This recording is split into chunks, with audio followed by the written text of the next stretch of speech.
Hello dear student, स्वागत है आप सभी का एक्सपी क्लासेस में। मेरा नाम है मुकुंद। कक्षा 12 के अंतर्गत हम लोग कैलकुलस सीख रहे थे और कैलकुलस की कक्षा का ये हम लोग का पार्ट 32 अवकलन सीख रहे थे, जिसके अंतर्गत हम लोग भाग 32 में आ चुके हैं। और लास्ट वीडियो में मैंने आपको प्राचल वाले सवाल दिए थे, यानी कि फलनों के प्राचलिक रूपों के अवकलज यानी derivatives of function in parametric form. अब पैरामेट्रिक फॉर्म्स क्या होता है, प्राचलिक रूप क्या होता है, उसके लिए मैंने आपको पिछले वीडियो में समझा दिया था।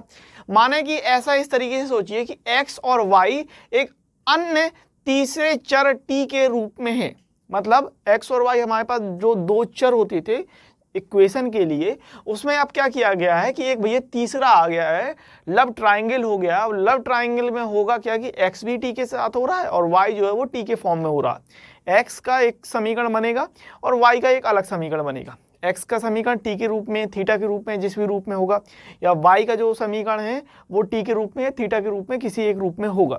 तो x और y जो है वो t के रूप में है। तो इस तरीके के जो रूप बनता है x और y का, उन्हें प्राचलिक रूप कहते हैं और जो t होता है उसे प्राचल बोल देते हैं।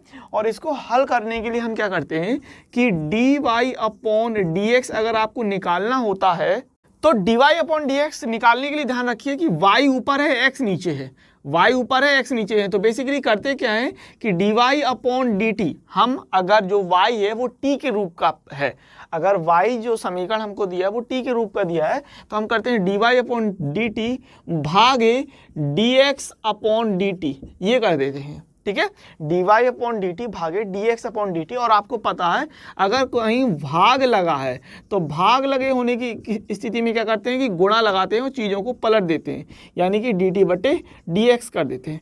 तो प्राचलिक रूप के समीकरण को हल करने के लिए हम इस तरीके से चीज़ों को सॉल्व करते हैं। ठीक है ना, इतनी बात क्लियर है मेरी। तो जैसा मैंने आपसे कहा कि x और y t के रूप में हमने ले लिए। देखो, यदि चरों x तथा y को किसी तीसरे चर t के फलनों के रूप में व्यक्त किया जाता है तो x तथा y को प्राचलिक फलन यानी कि आपका पैरामेट्रिक फॉर्म, प्राचलिक फलन यानी पैरामेट्रिक फंक्शन तथा चर t को प्राचल यानी कि पैरामीटर कहते हैं। यदि चर x तथा y प्राचल t के फलन हैं तो मतलब क्या कि x और y एक तीसरे फंक्शन या एक तीसरे चर t का अगर कोई फंक्शन बना रहा है, ध्यान से समझिएगा, x और y एक तीसरा चर t जिसे हम प्राचल यानी कि पैरामीटर बोल रहे हैं, उसका कोई फंक्शन बना रहा है, तो हम इस प्रकार से मान सकते हैं कि माना x बराबर ft तथा y बराबर g और t, ये मान लिया। तो इस केस में हम लोग करेंगे क्या कि सिंपली t के सापेक्ष अवकलन कर देंगे। dx अपॉन dt बराबर, यहाँ से हमने माना कि इसका अवकलन करने पर कैपिटल ft मिल रहा। ठीक है, स्मॉल f का अगर हम अवकलन करते हैं तो हमें कैपिटल f मिल रहा है, ये हमने मान लिया। और यहाँ पर अगर हमने किया सो आपका dy अपॉन dt बराबर, इसको हमने कह दिया कि कैपिटल gt मिल रहा है। ठीक है ना, तो अगर आपको dy अपॉन dx निकालना, जैसे मैंने आपसे कहा कि अगर आपको dy अपॉन dx निकालना तो सिंपली हम क्या करेंगे कि dy अपॉन dt भागे dx अपॉन dt करते हैं। तो इस केस में क्या होगा कि dy अपॉन dt, अब भाग की जगह गुणा लगाते हैं और चीज़ों को पलट देते हैं, dt बटे dx कर देते हैं। सो dy अपॉन dx बराबर क्या हो जाएगा, dy अपॉन dt कितना है, dy अपॉन dt है gt। ठीक है, और dt अपॉन dx क्या हो जाएगा, ये चीज़ पलट जाएगी, अपॉन करके हो जाएगा ft, यानी यहाँ पर है हमारे पास सिस्टम gt गुणे यहाँ पर आएगा 1 अपॉन ft। ठीक है ना, इतनी बात, इस चीज़ में कोई प्रॉब्लम नहीं होनी चाहिए। dx upon dt dx upon dt ft है, dx अपॉन dt क्या है, ft है।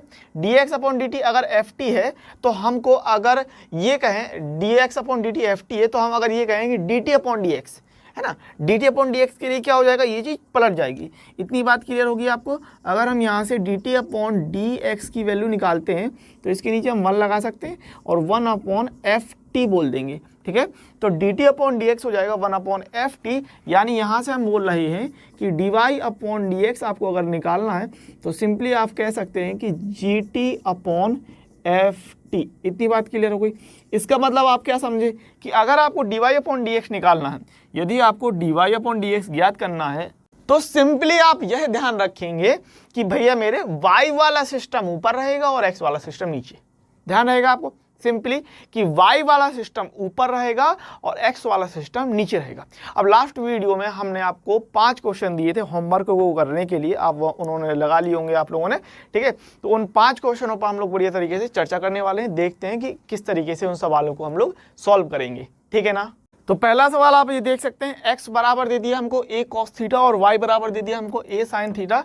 तो आपको निकाल के दिखाना है भाई dy/dx निकाल के दिखा दीजिए। सिंपली हम क्या करेंगे, थीटा के लिए दिया है ना, तो यहाँ पर हम थीटा के सापेक्ष अवकलन करेंगे, ठीक है। तो यहाँ पर हम लेंगे कि चूंकि x बराबर a cos थीटा, और आप यहाँ लिख सकते हैं कि थीटा के सापेक्ष अवकलन करने पर, ठीक है, differentiation with respect to theta, ये चीज़ लिख लीजिएगा।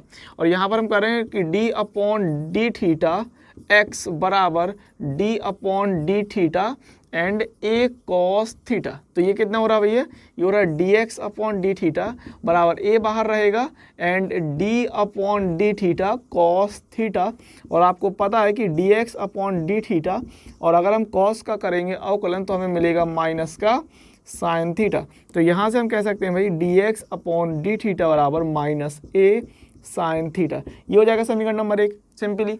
अब y वाला सिस्टम पकड़ लेंगे और y बराबर a sin थीटा। तो क्या बोल रहे हैं, थीटा के सापेक्ष अवकलन करने पर differentiation with respect to theta, ठीक है ना, थीटा के सापेक्ष। सो dy/d थीटा बराबर d/d theta a sin theta. Simple, इतनी बात क्लियर होनी चाहिए। अब यहाँ पर आपको कितने मिल जाएगा, dy/d थीटा बराबर a बाहर आ जाएगा and d/d theta simply sin theta. So dy/d theta बराबर ये a और sin थीटा का आपको पता है क्या हो जाएगा, सिंपली cos थीटा। और तो यहाँ से हम क्या ले रहे हैं कि ये हो गया dy/d थीटा बराबर a cos थीटा। ये हो गया समीकरण नंबर 2। अब मैंने आपसे कहा कि अगर आपको dy/dx निकालना है तो y वाला सिस्टम ऊपर और x वाला सिस्टम नीचे, तो क्या कर देंगे, समीकरण 2/1 से, ठीक है। तो यहाँ ले लेंगे हम लोग समीकरण 2/1 से, समीकरण 2/1 से, इस तरीके से ले लिया हमने समीकरण 2/1 से। सो यहाँ पर सिंपली dy/dx क्या कहलाएगा कि dy/d थीटा भागे dx/d थीटा, ये सिस्टम होता है, ठीक है ना। ये चीज़ आपको लिखने की जरूरत है, यहाँ तो सीधे डायरेक्ट ले सकते हैं। तो यहाँ पर हम क्या कर सकते हैं, इसको लिख सकते हैं dy/d थीटा गुणे d थीटा/dx। और यहाँ पर हम ले रहे हैं y वाला सिस्टम जो है हमारे पास a cos थीटा और गुणे x वाला सिस्टम जो है वो पलट जाएगा, ये हो जाएगा 1/-a sin थीटा। और मेरे हिसाब से आपको इतना लिखने की जरूरत नहीं, आप सीधे लिखेंगे dy/dx, y वाला सिस्टम ऊपर लिख दो और x वाला सिस्टम नीचे लिख दो, बस ये लिखने की जरूरत नहीं है आपको, ठीक है ना। तो a से a काटा तो ये कितना हो रहा है, cos थीटा अपॉन माइनस का sin थीटा। तो यहाँ पर हम फाइनल आंसर कितना कह सकते हैं कि dy/dx बराबर a से a कट गया था, cos/sin होता है cot, तो माइनस का cot थीटा। यहाँ पर हम ये फाइनल आंसर यहाँ से सिंपली दिखा सकते हैं। लेकिन आपको सवाल कैसे करना है भैया, अगर मैं आपसे कहूँ तो आपको सीधे ही लिखना है समीकरण 2/1 से, देन सीधा सीधा आप इस तरीके से कर देंगे। बात समझ लीजिए, y वाला सिस्टम पकड़ा, y वाला सिस्टम में हमने रख दिया a cos थीटा, और x वाला सिस्टम पकड़ा और x वाला सिस्टम नीचे रख दिया माइनस का a sin थीटा। a से a कटा, cos/sin होता है cot, तो सिंपली dy/dx आपने कर दिया माइनस का cot थीटा। आप इस तरीके से करके आएंगे तो कोई दिक्कत नहीं होगी, इस बात को ध्यान रखना। पेपर 3 घंटे का होता है, 30 घंटे का नहीं। तो आपको जल्दी करना है, एक्यूरेसी से करना है और स्पीड से करना है, ठीक है ना। ये चीज़ समझ गए होंगे, कोई भी समस्या नहीं होनी चाहिए। बहुत ही सिंपल साधारण सा सवाल था, इस बात को ध्यान रखिए। जो भी चीज़ दिया है उसके सापेक्ष हमने अवकलन किया, देन y वाला सिस्टम हमने ऊपर रखा और x वाला सिस्टम नीचे रख के आंसर हमने फाइनली दिखा दिया, ठीक है ना। ओके, सो अगला क्वेश्चन हमारे पास इस प्रकार से था कि x बराबर 80² एंड y बराबर 280, तो dy/dx ज्ञात करो। अच्छा, ये कोई जरूरी नहीं है कि पहले आप x को करो फिर y को, आप ऐसे भी कह सकते हैं कि पहले y को कर लो फिर x को, क्योंकि आपको पता है पहले भाई y वाला सिस्टम ऊपर आएगा और x वाला सिस्टम नीचे आएगा। तो ये जरूरी नहीं है कि पहले इसको करो फिर इसको करो, कैसे भी कर सकते हो, ठीक है ना, इसमें कोई समस्या नहीं है। तो सिंपली हमने अगर x वाले सिस्टम को पकड़ा तो x वाला है सिस्टम ए टी स्क्वायर, यहाँ पर लिख लेंगे t के सापेक्ष अवकलन करने पर। सो dx अपॉन dt बराबर, आपको पता है भाई a कांस्टेंट है, बाहर निकल आएगा d upon dt and T square. तो यहाँ से सिस्टम कितना मिल जाएगा, ये आप पता है, ये a इंटू 2t हो जाएगा। सो dx अपॉन dt बराबर 2at हमने ले लिया, ठीक है। अब हम y वाला सिस्टम पकड़ेंगे तो y बराबर 2at, t के सापेक्ष अवकलन करेंगे। सो dy अपॉन dt बराबर 2a बाहर रहा, d upon dt and t। अच्छा, t का t के सापेक्ष कर रहे हैं तो हमें सिंपली 1 मिलेगा। तो यहाँ से dy अपॉन dt कितना हो रहा है, 2a हो रहा है।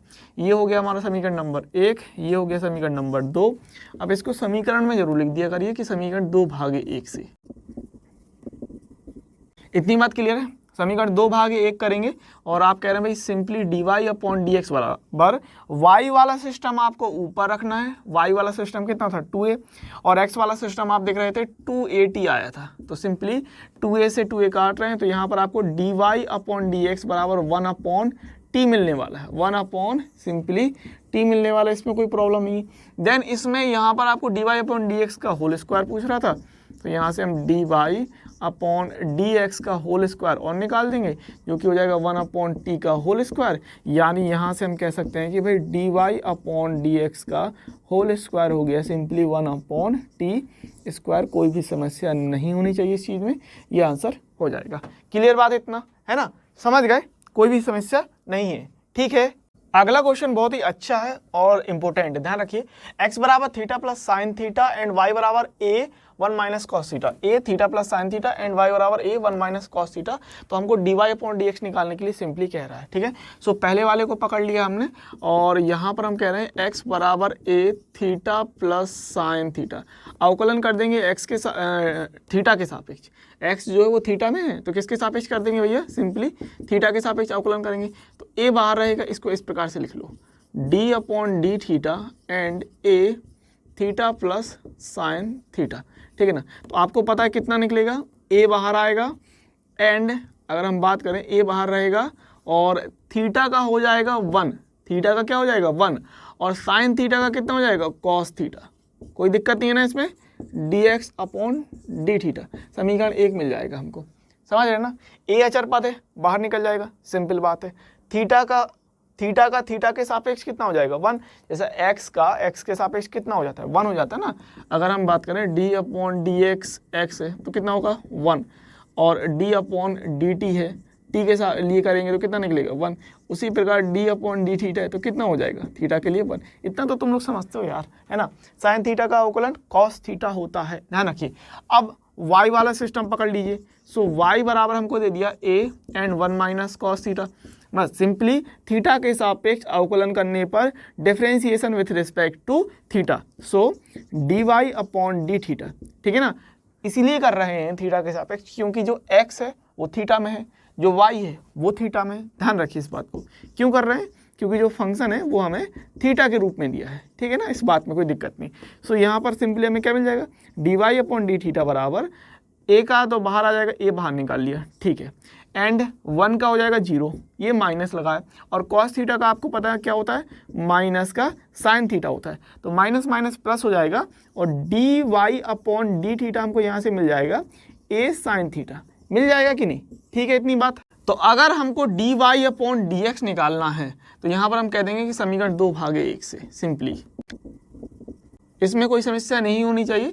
और 2/1 का मतलब dy अपॉन dx करेंगे, y वाला सिस्टम ऊपर रखते हैं a साइन थीटा और अपॉन में x वाला सिस्टम रख देते हैं a 1 plus cos theta, a 1 plus cos theta. Simply a से ये कट जाएगा, बिल्कुल कट जाएगा। अब मैंने आपको कई बार बताया है कि अगर कॉस के साथ 1 है तो उस केस में हम उस 1 को काटते हैं। कॉस का वो फॉर्मूला रखिए ताकि 1 कट जाए। तो कॉस 2 थीटा हम रखते हैं 2 cos square theta minus 1, cos 2 theta होता है 2 कॉस स्क्वायर थीटा माइनस 1। तो यहाँ से हम कह सकते हैं कॉस थीटा होगा 2 cos square theta by 2 minus 1, ये formula. And simply sine theta के लिए रखेंगे 2 साइन थीटा बाई 2 इंटू का कॉस थीटा बाई 2, ठीक है ना।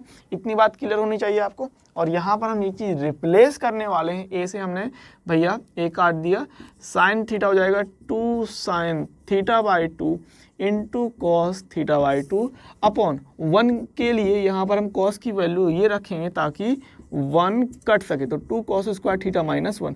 अच्छा 1 से 1 हमने काट दिया, यहाँ पर सिस्टम है 2 sign theta by 2 and cos theta by 2 upon 2 cos square theta by 2। अब आपको पता है 2 से 2 कटेगा और एक कॉस से सिंपली हमने एक कॉस काट दिया, तो कितना बच जाएगा साइन थीटा बाई 2 अपॉन में कॉस थीटा बाई 2। तो फाइनली हमको आंसर मिल जाएगा D Y upon D X बराबर टेन थीटा बाई 2 करके ये हमारा फाइनल आंसर हो जाएगा। ठीक है, कोई भी दुख दर्द पीड़ा कष्ट प्रॉब्लम समस्या नहीं होनी चाहिए, अन्यथा आप रिवर्स करिए। मैंने क्या बताया, क्या समझाया, क्या आपको पहचाना है आपने, क्या जाना है आपने, सब समझ लीजिएगा। ठीक है ना, कोई भी दिक्कत किसी भी प्रकार की नहीं होनी चाहिए सवाल में, और इसको आप इम्पोर्टेंट की कैटेगरी में रखिएगा। ओके, अगले सवाल की बात कर लें तो क्वेश्चन नंबर 4 आपको कह रहा था x की पावर 2/3 प्लस y की पावर 2/3 बराबर a की पावर 2/3 तो D Y upon D X. अब मुझे समझ में नहीं आ रहा ये सवाल प्राचल वाले उस सेक्शन में क्यों रख दिया गया। आपका एक सेक्शन था उसमें ये आपकी चले आ रहा है, एक किताब है आपकी अजय कुमार अग्रवाल की, उसी को मैं फॉलो करते हुए आपको सवाल लगवा रहा हूँ, है। तो उसमें ये सेक्शन, अब ये जरूरी नहीं है कि इसको हम प्राचल वाले ही से लगाएं, समझना बात को। अरे भाई ये सवाल डायरेक्ट भी तो हो रहा है, सवाल लीजिए और x के सापेक्ष आप सिंपली अवकलन कर दीजिए। x की पावर 2/3 प्लस y की पावर 2/3 बराबर a की पावर 2/3। तो x के सापेक्ष अवकलन करने पर, x के सापेक्ष अवकलन करने पर सिंपली, ठीक है ना। सो यहाँ पर हो जाएगा d upon D X X की power 2/3 plus d upon D X Y की पावर 2/3 बराबर d upon D X A की पावर 2/3, है ना। आपको पता है पावर आगे जाती है और पावर में एक की कमी कर देते हैं, तो 2/3 माइनस 1 हो जाएगा प्लस 2/3 आगे आ जाएगा और y की पावर हो जाएगी 2/3 माइनस 1। अब चूंकि y का x के सापेक्ष कर रहे हैं तो D Y upon D X रखेंगे, और यहाँ अचर पद का कर रहे हैं तो क्या मिलेगा, 0 मिलेगा। 2/3 हम कॉमन निकाल लेंगे तो x की पावर यहाँ से घटाएंगे तो माइनस का 1/3 बचेगा प्लस y की पावर माइनस का 1/3 बचेगा and D Y upon D X हो जाएगा बराबर में 0। अब ये चीज़ गुणे में है तो भाग में जाएगी तो कितना 0 बचेगा, और x की पावर माइनस 1/3, अब चूंकि पावर नेगेटिव में है तो उसको पॉजिटिव करने के लिए हम क्या कर सकते हैं, बटे में ले जा सकते हैं, यानी x की पावर माइनस 1/3 को हम लिख सकते हैं 1 अपॉन एक्स की पावर 1/3 प्लस y की पावर माइनस 1/3 है तो इसको लिख सकते हैं 1 अपॉन वाई की power 1/3 and simply D Y upon D X, और इसका हमने भाग दे दिया था 0 में तो आएगा 0।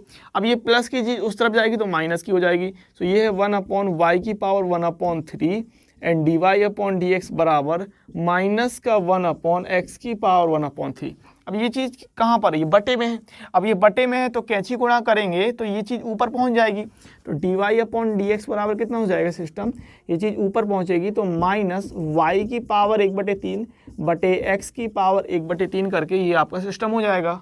और फाइनली आपको आंसर कितना मिल जाएगा, D Y upon D X बराबर हम इसको लिख सकते हैं कि माइनस वाई अपॉन एक्स की पावर 1/3 लिख लो, या इस चीज़ को हम ऐसे भी लिख सकते हैं कि D Y upon D X बराबर negative cube root of Y upon X, ऐसे भी लिखना चाहो तो ऐसे भी लिख सकते हैं, और ये हमारा फाइनल आंसर इतना हो जाएगा। ठीक है, बाकी का आप थोड़ा सा और शॉर्ट में कर सकते हैं क्योंकि आपको पता है कि घातों को मैं घटाता नहीं हूँ इस तरीके से, डायरेक्ट माइनस 1/3 लिख देता हूँ, लेकिन चलो लिख दिया तो कोई भी ज़्यादा समस्या नहीं है। ठीक है ना। अच्छा, इसको प्राचलिक रूप में रखने का एक कारण है, वो ये कारण है कि अगर आप x बराबर a cos q theta and y बराबर a sin q थीटा ये लेते हैं तो उस केस में ये जो आपको समीकरण दे रखा है ना, ये संतुष्ट हो जाता है। ये समीकरण भैया मेरे, ये समीकरण संतुष्ट हो जाता है। तो इसका मतलब क्या कि x का रूप ये हो गया, प्राचलिक रूप कितना हो गया, x का प्राचलिक रूप हो गया a cos q theta and y का प्राचलिक रूप हो गया ये। अब अगर आपको प्राचलिक समीकरण प्राचलिक रूप में हल करना है तो प्राचलिक रूप में आप यहाँ से कर सकते हैं। तो इसका हम लोग सेकेंड मेथड के रूप में प्राचलिक फॉर्म में भी देख लेते हैं किस तरीके से ये सवाल हो सकता है। बाकी का आपको इस सवाल को लगाना है, अगर आ जाता है अच्छा सवाल है, की चांसेस हैं, बढ़िया सवाल है, बेहतरीन। लेकिन अगर आपको आ जाता है तो आप इसी रूप में लगाएंगे, प्राचलिक रूप का आप सब समझ सकते हैं कि किस तरीके से चीजें हो रही है प्राचलिक रूप में। बाकी का और इसमें कोई ज्यादा बात नहीं है। ठीक है ना, सवाल सिंपल था, आसानी से हो गया। अब ये है कि अगर हम ये वैल्यू रखते हैं तो ये संतुष्ट हो रहा है, तो ये प्राचलिक रूप में भी हल हो सकता है। तो ये आपका सवाल था, इसको अगर मैं प्राचलिक रूप में लगाता हूं तो कैसे करना है आपको समझ लीजिए। सबसे पहली बात तो हमने माना x बराबर a cos क्यूब थीटा और y बराबर a साइन क्यूब थीटा, ठीक है। अब हमने इसको पकड़ लिया LHS लेके, इसको हम संतुष्ट कराएंगे। सबसे पहले x की पावर 2/3 प्लस y की पावर 2/3, तो यहाँ पर हम वैल्यू रखेंगे a cos क्यूब थीटा की power 2/3 plus a sine cube theta की पावर 2/3, ठीक है ना। अच्छा, ये आपको सिस्टम पता है। पहली बात यहाँ से हो जाएगा a की पावर 2/3।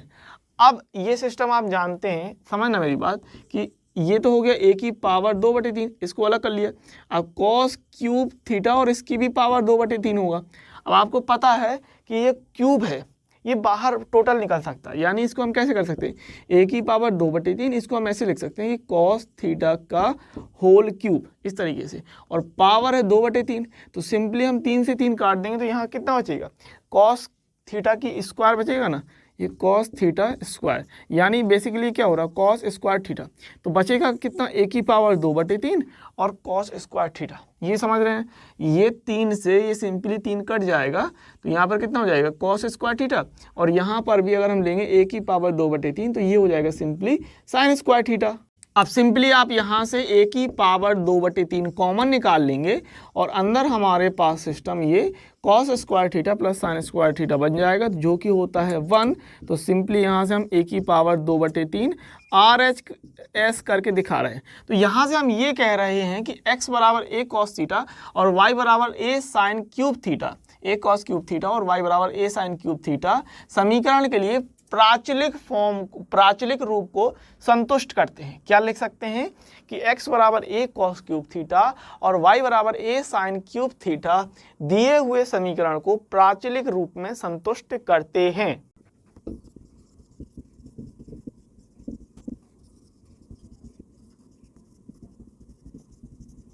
इस तरीके से आप कह सकते हैं। बाकी का अब ये आपके प्राचलिक रूप आ गए, तो थीटा के सापेक्ष हम लोग अवकलन करके इस सवाल को सॉल्व कर सकते हैं कि भैया x बराबर है हमारे पास a cos क्यूब थीटा, तो यहाँ से हम कह सकते हैं कितना कि x थीटा के सापेक्ष अवकलन dx अपॉन डी थीटा बराबर a बाहर आएगा।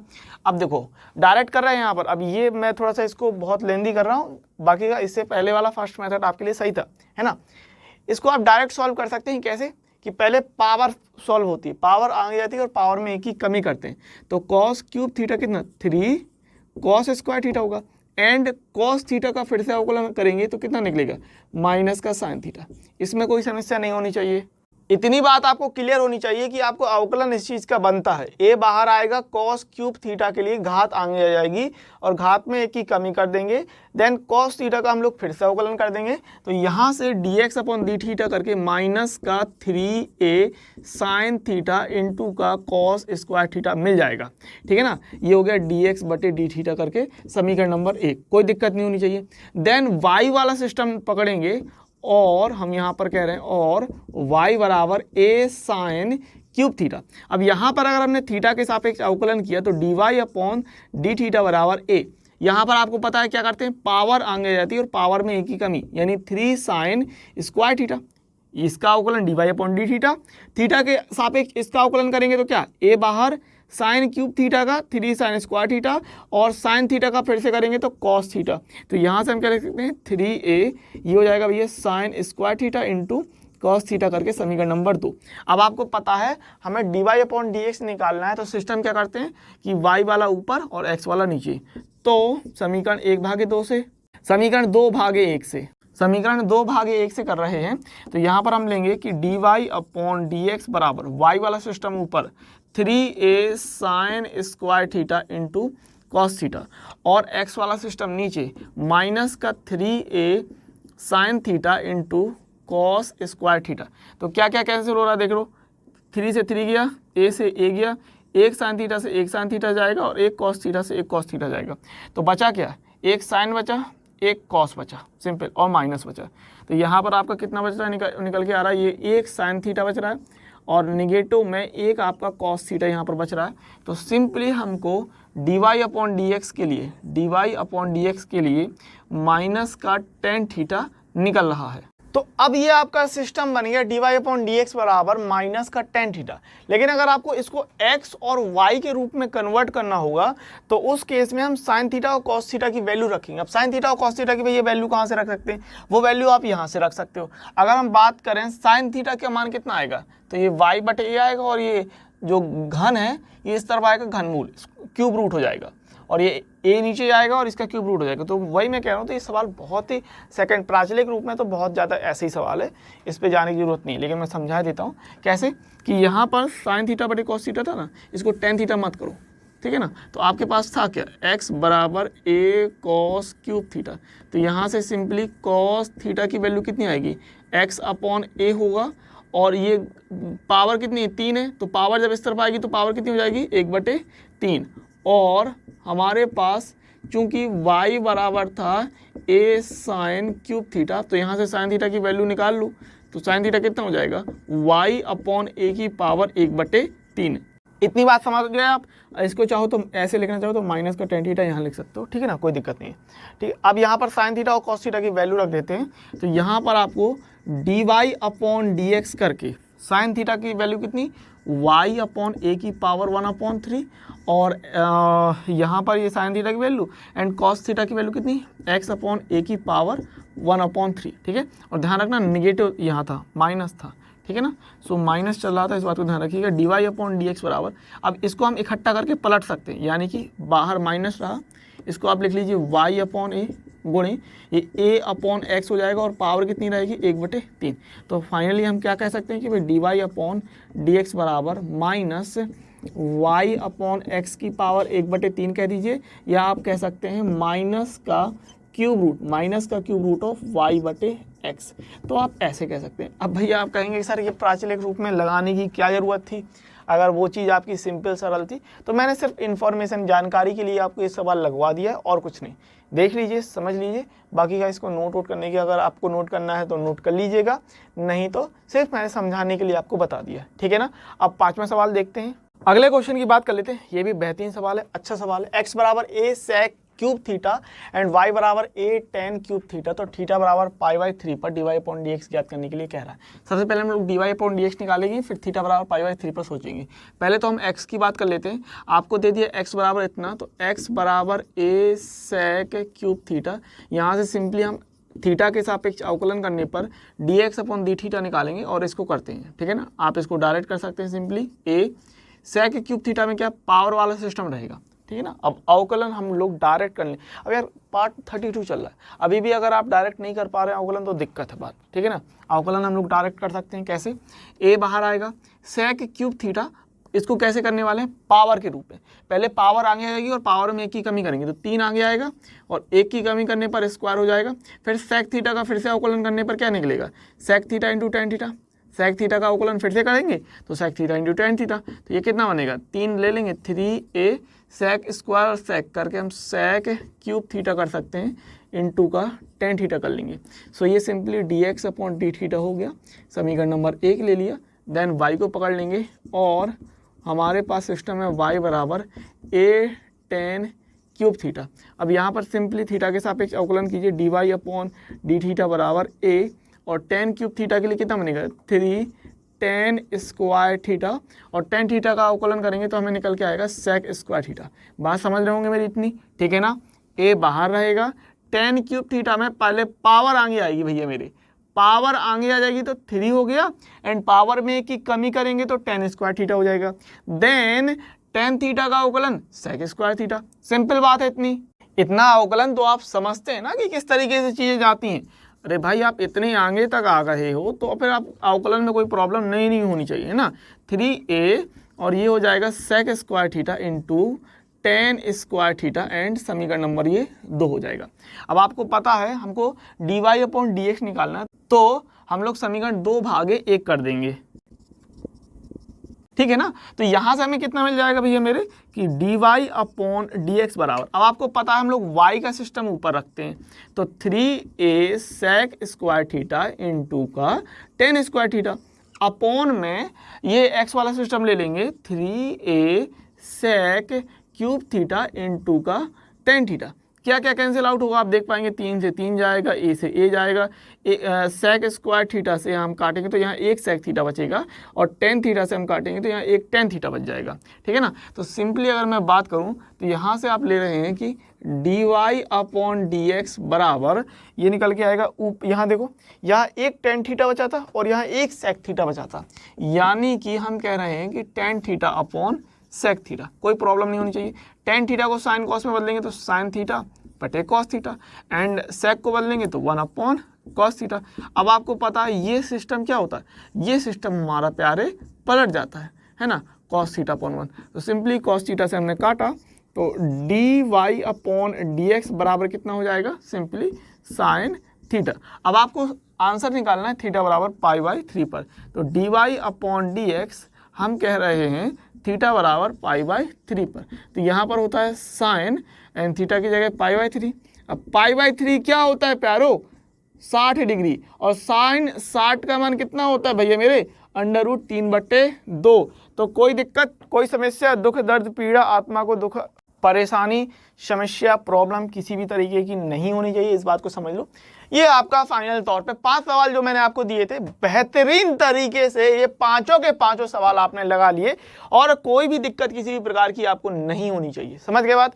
इसी तरीके से बढ़िया तरीके से हम लोग कैलकुलस की तैयारी करते रहेंगे और झन्नाटेदार फर्राटेदार मैथ सीखते रहेंगे। कक्षा 12 की गणित में आप लोगों को बेहतरीन तरीके से बताने वाला हूँ। अगर आपको NCERT का कोर्स चाहिए तो प्लेलिस्ट चेक कर लीजिएगा, प्लेलिस्ट में आपको पूरा NCERT का कोर्स दिया है, तो वहां पर रेगुलर तौर पर अच्छे तरीके से पढ़ाई करते जाइएगा। इसके अलावा आप जानते हैं कि हम लोग डेली के डेली मैथ इश्क पर, जो हमारा दूसरा चैनल है, वहां पर शाम को 6 बजे और फिजिक्स और केमिस्ट्री की XP क्लासेस पर सुबह 6 बजे क्लास चलती है। मैथ इश्क पर शाम को 6 बजे हम लोग लाइव आते हैं और फिजिक्स और केमिस्ट्री की कक्षा 12 की फिजिक्स केमिस्ट्री सुबह 6 बजे अल्टरनेट डेज पर चलती है। इस बात को आप ध्यान रखिएगा। अब हम लोग बात करेंगे कि अगले दिन आप लोगों को कौन से सवाल लगाने हैं। कितने लोग लगाते हैं पता नहीं है, क्योंकि आप लोगों के कमेंट्स नहीं आते हैं। कमेंट्स कर दीजिएगा, होमवर्क ले लेते हैं, सवाल लगा के आइएगा, ठीक है ना। तो बच्चा लोग, ये रहा आपका होमवर्क जो आपको करना है। कमेंट्स बॉक्स में प्लीज़ कर दीजिएगा, बढ़िया तरीके से, अच्छी तरीके से, मज़ा आ जाएगा। सवाल बहुत ही ज़्यादा सिंपल है, कोई परेशानी नहीं है इन सवालों में लगाने में। और नोट्स बनाइए, मेहनत कीजिए, अच्छी तरीके से हार्ड वर्क कीजिए, बढ़िया तरीके से आपको सक्सेस मिलेगी, कोई समस्या नहीं होने वाली। कैलकुलस की कक्षा का पार्ट 32 और अगले पार्ट 33 के लिए हम लोगों के पास ये 6 सवाल हैं। x बराबर a cos क्यूब t, ये कितना है भाई, ये कॉस है सिस्टम, ध्यान रखिएगा। ये क्या है, ये कॉस है ना। a cos cube t y बराबर a sin क्यूब t 2010 में पूछा गया सवाल है। सभी में आपको dy अपॉन dx निकालना है, हर एक में आपको dy अपॉन dx निकालना, ध्यान रखिएगा।